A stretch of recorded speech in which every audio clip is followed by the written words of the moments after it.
Hi, my name is Kristin Gutierrez. I'm the VP of Enterprise Growth with inWhatLanguage. Today I have Patrick Nunes on the line with me as part of our educational webinar series, talking about how he helped to build a globalization business case at Rotary International. Hey Patrick, how are you? Hi, Kristin. I'm very well. Thank you. It's a pleasure to be here talking to you today.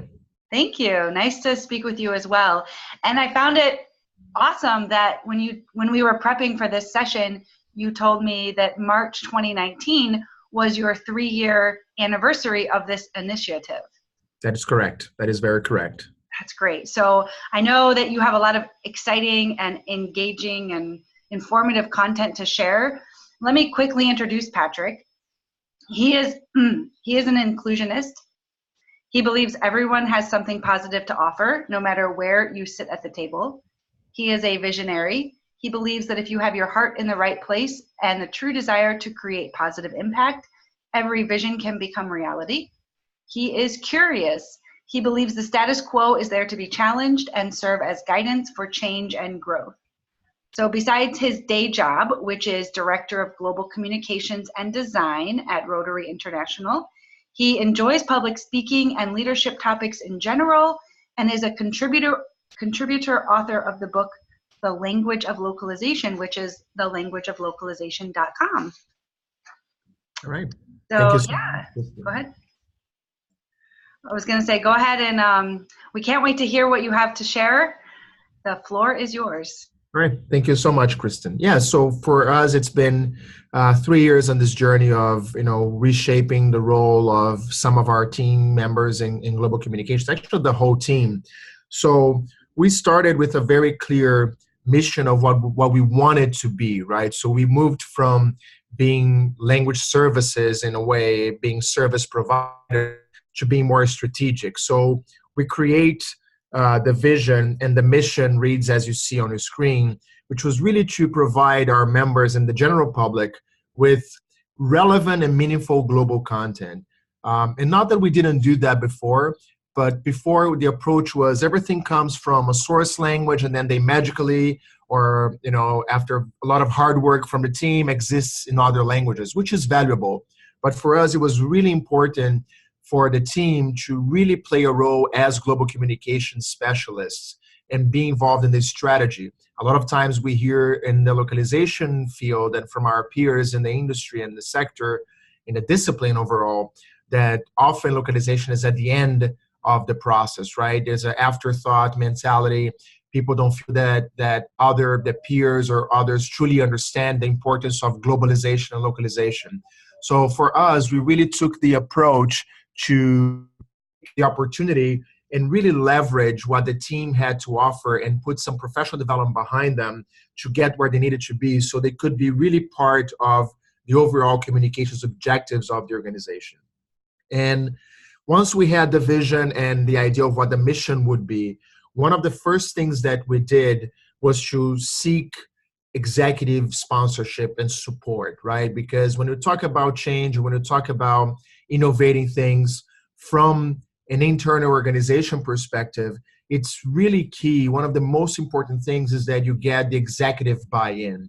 Those who are above your head buy the idea and give you that support. So for us, I pitched the idea to our chief communications officer, who was my boss's boss at the time. And it wasn't a very informal conversation. He actually asked me, if you were to do anything differently, what would you do? And my answer was well, I'm glad you asked. And I gave a very, very brief pitch of the vision of what I thought this team could be and could become in the future. And he liked the general, the generic terms of the idea. He had a few very important key questions about end results and how staff would be impacted. And we went over those. And then, at the end of that brief conversation, he asked me to develop and present a plan that we would then present jointly to our CEO, which at Rotary we call our general secretary, who plays the role of our CEO here. So we did that. We worked on a plan. We worked actually at the time also, which was very important, with our folks at the People and Talent who have the human resources tasks here at Rotary. We worked with them to shape what this, this transition, this idea could be. And we actually then went before the CEO and presented in terms of what the organization would gain if we were to reshape the role of that entire team. So after the CEOs got the buy-in, we continued work with our people and talent folks to develop a full plan of how to roll this out, and who would be the key players involved in this. And I gotta say, for me, it was a vision that I had, and I briefly presented. And I gotta say that when we all got the buy-in, and they said, okay, now you go in the world and make this happen. I was like, gosh, okay, now what, right? Where do I start? Where do I put this into reality? Where do I bring this to life? And we then, next steps were to define really what were the outcomes, what, in practical terms, what were the things that we really wanted to get out of this process. And two of them, involved, still localizing and translating, transcreating or interpreting or copy editing content. So functions that existed in the team that we knew they were not going to change, right? So we wanted to keep that. The second one there would be to create relevant regional content. So we were really operating from English as the source. We localize or translate the content, but we wanted to get an opportunity for the team to create original content that did not depend on a source type of content. So that was an outcome that we wanted to have. Another one was that we wanted the team to have full autonomy to drive our social media presence in a global scale. We were not ever translating content for social media. We didn't believe that from the get-go, but we wanted to make sure there were enough strategies behind and professional development for the team to be able to learn about what social media presence meant in the different parts of the world that we had. So there we had an in-house team that was doing most of the work in terms of localization. We had and we still have a hybrid model that we used, external resources to take care of types of content in terms of localization that were not very relevant for the team to work on. So we really worked on that for the team to be able to focus on the types of content that were most relevant in-house, and then we would outsource for what needed to happen in terms of localization, but it wouldn't be very beneficial for the team to spend time and resources on those. And of course, for us, it was very important that we ensure that all the content was clear and consistent, complete, credible, and really globally relevant. And I could spend hours talking about the details of what that meant for us to achieve that in terms of technology that we had to apply, do content segmentation, and we did a lot of things behind that. But in this presentation, we keep it at a high level. And of course, it was very important for us to align our communications by leveraging our partners. The reality is that because Rotary is all over the world, we knew that there were touch points of communications spread out. For example, we have regional magazines that are independent, licensed magazines that communicate on behalf of Rotary, 33 of them around the world. So for me, it was very important to also look at who else is communicating on Rotary's behalf. So another function of this team was to align the strategies of communications with these regional magazines. Before that connection was not there. And also work with our Rotary members in the field who were communicating on Rotary's behalf because they had leadership roles. So how could we then connect the dots between the communication strategy from the world headquarters to communications touch points as the regional magazines and the volunteers themselves? So those were some of the main desired outcomes that we had. And of course, we came up with a plan, we came up with ideas, we traced like a 2-year journey with very specific milestones involving the team in every step of the way, in creating their new job description, to identifying obstacles, potential roadblocks for this. And of course, like any other change initiative, I think Mike Tyson has a very important and very wise say, which is everybody has a plan until they get punched in the mouth. And that's so true. And it was no different for us. We had a very, very well-established plan, this roadmap. sort of say, but things would come up, right? And things would come up and we say, okay, now we have this event that we have to shift and get everybody in the mode of a worldwide event for our World Polar Day event.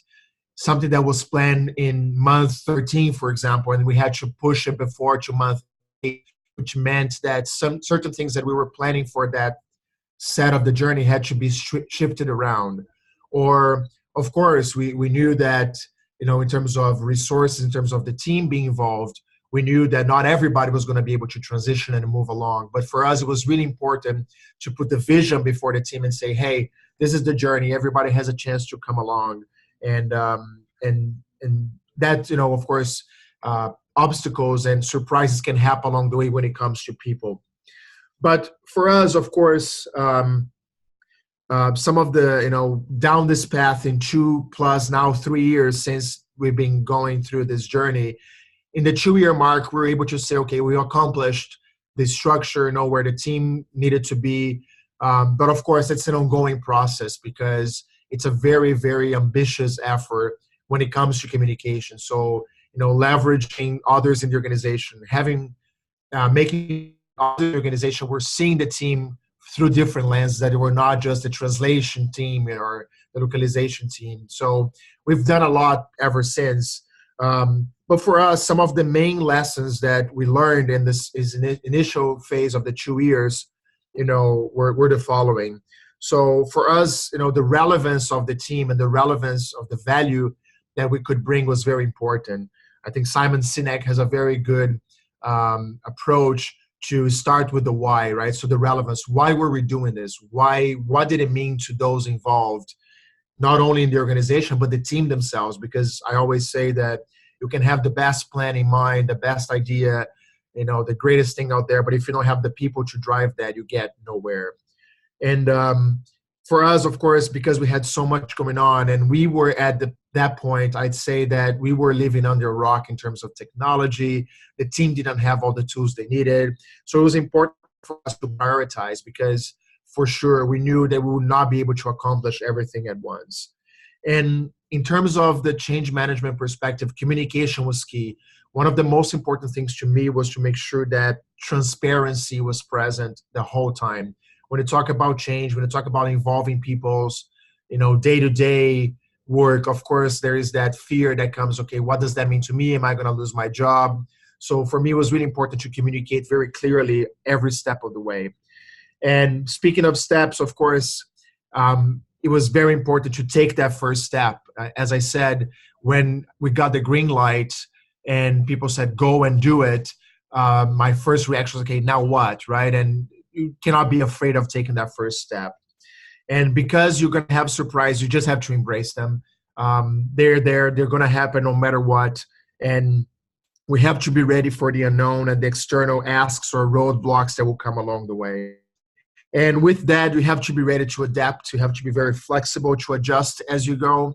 Again, you might have the most solid plan. You have to be ready to be adjustable and to be flexible. You have to be engaging. You have to engage all those that need to be part of this movement. You have to walk the talk, right? You have to be engaged and bring others with you. You have to really walk the talk when you say things are going to change and we're going to do better, we're going to do differently, and you have to be able to engage others to make sure that happens. And with that, you have to put people first. For me, again, it was the most important thing. Again, you might have the best idea in the world. Without the people, you're really nothing. So for us, those were some of the main lessons that we learned along this process. So in terms of implementing what we have learned along the way, we thought it was very important to identify, again, what's in it for the organization.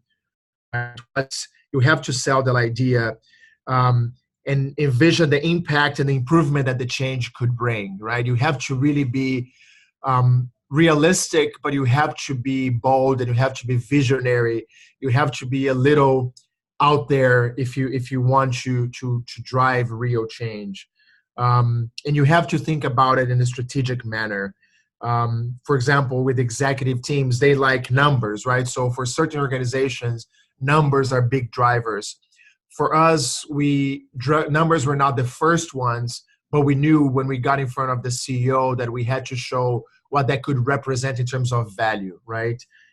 Basically, numbers for us meant we can do more with the same amount of resources. If we apply the investments that need to be made, we're sure that we can collect the benefits of that effort.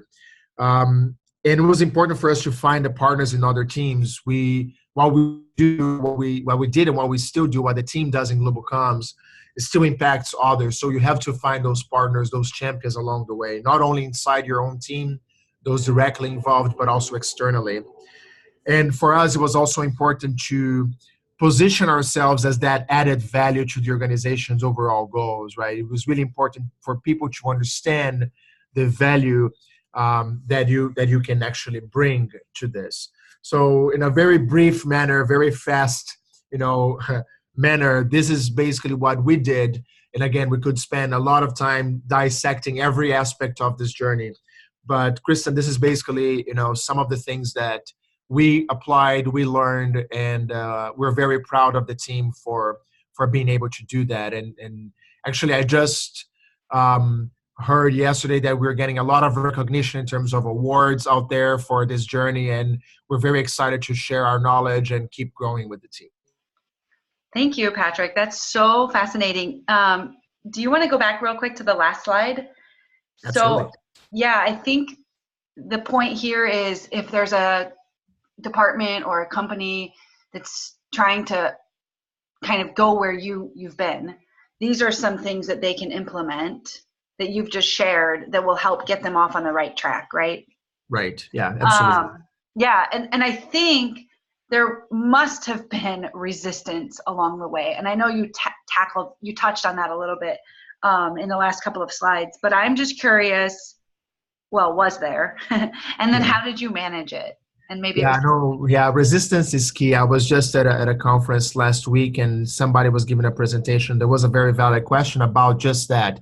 How, in terms of change and change management overall, or any aspect of change or evolution, how do you deal with resistance? And I think one of the best ways to do it is to tackle it up front and not try to avoid it. Because, and somebody in that conference mentioned, like, how do you control chaos? And the first thing that came to my mind is that you actually don't. You can mitigate chaos. You can have some leverage over chaos, but to say that you're going to hold chaos from happening, I don't believe in that. But I think you have to be smart to use chaos or use the resistance to your advantage. And the best way to do it is to be transparent, to try to manage expectations. And I think naturally you can get some sort of control, but I would say don't approach it from that, I need to control this or else. It's just about being upfront, being transparent, and finding those champions that can help you mitigate that situation of resistance. Right. And be taking your battles as well, and you don't have to fight every piece of resistance that comes along the way. Some of them go away by organic manners, because if you're able to focus on the strategy and focus on the results, be careful not to spend too much energy on the resistance. Deal with it up front, but be selective of how much energy you spend and who are the people that you bring to help you mitigate the resistance and help you move forward. I like that. Pick your battles. Isn't that true in everything? It really is. And we forget about it sometimes, right? Yeah. And I think you touched on something. I mean, that's why you were able to identify an executive sponsor and you really rely on them to help, right? Correct. Yes. And that was crucial because even today, like when the team is fully functional in their new world, we count on those executive support because we're still constantly educating people of what the team is now, right? It's been 3 years, but it's still, for many people still might see us as the old translation team, right? So we do a lot of road shows, we do open houses, we get in front of people, and we definitely count on our executive sponsor to be speaking of what we're doing. Every new thing that we do or every accomplishment that we have is brought up to the executive team level. So So it's really, so the information kind of goes in cycles. Like it's not just us talking about it, it's everybody at different levels of the organization recognizing and speaking about us. So the more we have people, beating that drum, the better you are. And how long were you translating before you saw the opportunity to help transform the department?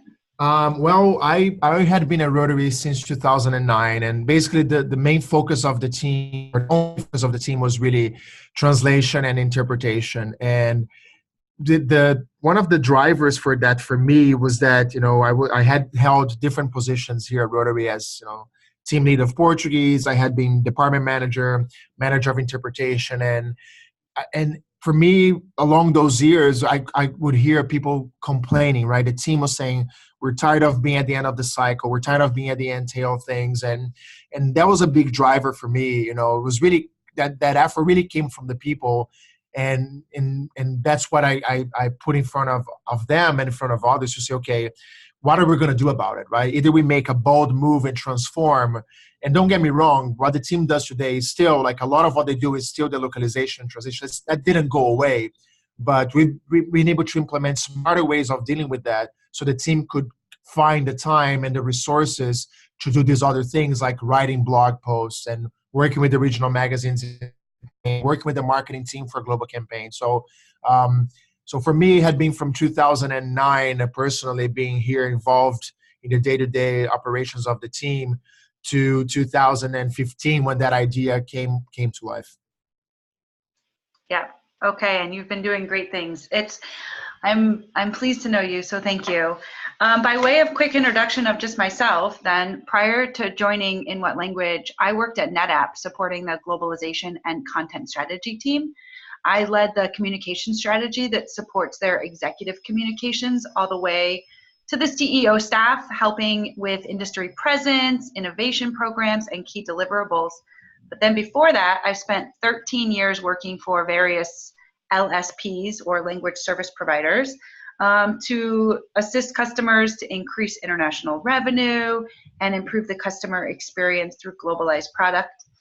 And then for the last 2 years, I have held the role of program director of the chapter and global growth committee for existing chapters within women in localization.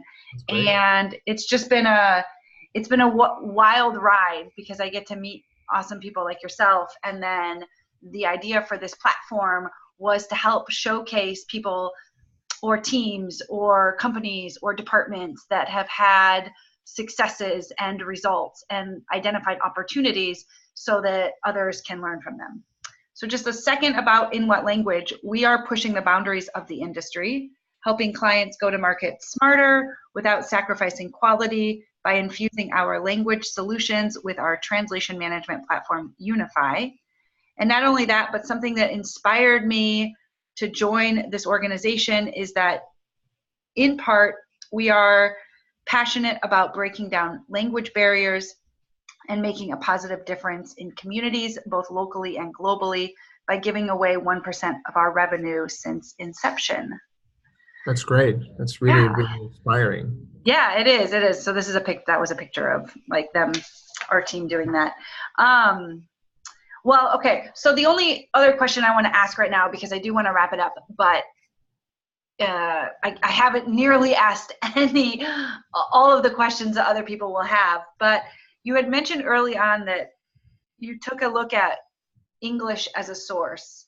Right. And it's fascinating, just because I've been in the industry so long, that I'm curious, is there a percentage breakdown of now, maybe before, maybe in 2009 or before 100% of your English content was sourced? Do you know, like, about what percentage is now source English versus, like, target language? For us, we still have a good, you still do, again, a lot of our operational content, a lot of our day-to-day, we still do a lot of from the English source. But we went, part of this process for us, it was really important to look at that source, right? So one of the things that we did And you saw in a few slides behind that one of the functions that we had in our team actually was the copy editing team for English. So one of the things that we did with that team specifically had nothing to do with the other languages. What we did is we turned that team into a global content team. So their role basically is to look at the English content and make sure it's truly global. So not everything goes and is done in different languages, and of course, we are based in the US, so of course there's a tendency for the content to be very Americanized. So regardless of the percentage that we have today, one of the most important things for us was to actually leverage part of our team who was looking at the English content and make sure that they had a global view to it, a global approach to that content. So again, we still do a lot from the source, outsourcing much more because again, we want to make sure that the team in-house is involved with the most types of relevant, content. The volume is still great. I mean, the team does, an average of 8 million words a year in terms of localization. We still do a lot of that from English source or from target language. But the most important thing for us was to infuse the freedom to create content in the target languages directly through our blogs, through our social media, through some specific pieces of communications that we are creating, and we're seeing more and more of a shift in that direction. That's so inspiring. Well, we can't wait to hear maybe from you again in several months and see how this has continued to evolve for your organization. If anyone wants to get in touch or ask more questions, where can they continue the conversation? Absolutely. Oh yeah, they can definitely find me on LinkedIn. I'll be more than happy to connect with folks there. I'm very active. People from the industry and many different sectors. I'm very passionate again about leadership in general, communications in general, and people can definitely reach out to me through LinkedIn that you can see on the screen right now. Great. And are you speaking at any other? I know you just spoke at Gala in Munich 2019, but are you scheduled for anything else coming up? Nothing yet. No, nothing immediately happening. I'm staying put for a while. All right. Sounds good. Okay. Well, have a great day. Thanks for listening, and we will be in touch soon. Thank you so much, Chris. It was a pleasure to talk to you. Thank you.